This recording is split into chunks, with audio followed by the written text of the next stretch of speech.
Imagine this. One day, a man kills your mother and other family members. You are shattered. You are distraught for obvious reasons.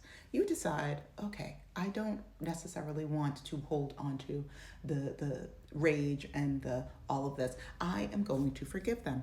You go, okay, I forgive you, sir. And then when this person gets out of prison for murdering your family, you hire them. You bring them into your home. You say, this will end well. And then they murder you. This is the story of Martha McKay. This happened in 2020. This is all very recent. I will be highlighting, while I gave like that brief summary, I'll be going through a couple of the details of this because there's a lot more that I want. You can't see the notebook, there we go. There's a lot more in this that I think we need to be discussing. So let's dive in. So this all took place in Arkansas, and in 1996, her mother, Sally Snowden McKay, her cousin, Joseph Lee Baker, were both murdered on the property by a man named, I keep forgetting his name, Travis Lewis. Travis Lewis. We will just be referring to him as Lewis. So he pled guilty, said, I done did it, and then went to prison.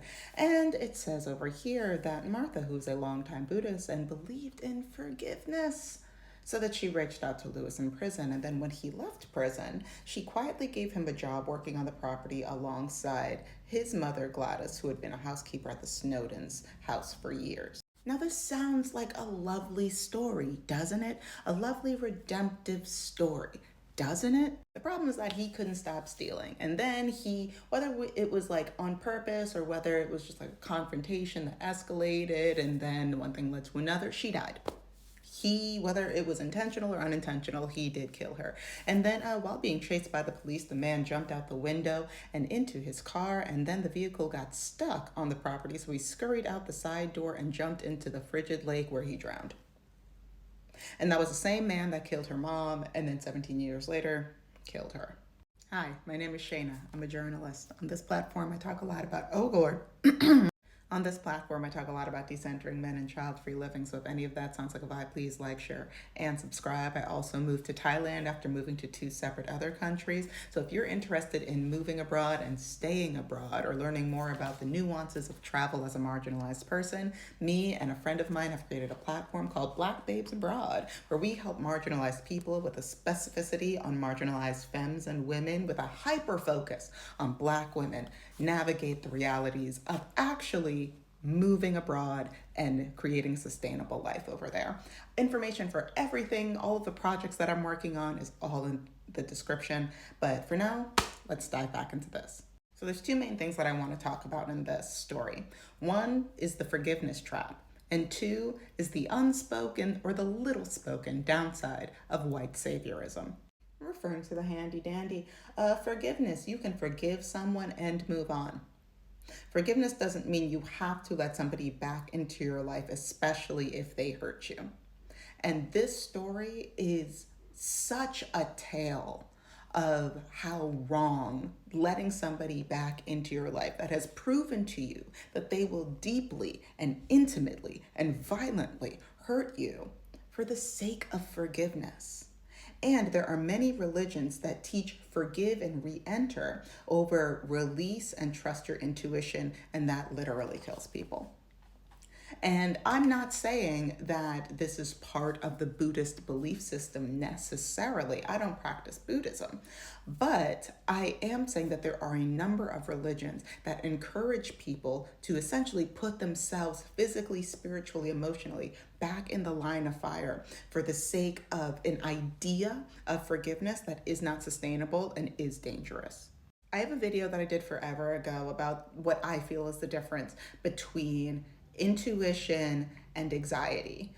And I'm going to link that right up here. Give it a watch if that's something that you're interested in like discussing more. But the way that this story really proves, like if you were not sure about, oh, well, you know, maybe forgiveness, like there's a positive of like having this person that has hurt me re-enter my life, whether that is a parent, whether that is a friend, whether that is a lover, whether that is let this story resonate true. She's not here no more.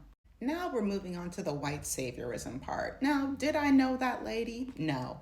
Do I know for a fact there was white saviorism present in here? I don't know that. But I'm just looking at the facts of the matter in front of me. And a big fact that I did not share in the beginning is that the person that killed her mother and that killed her was a black man.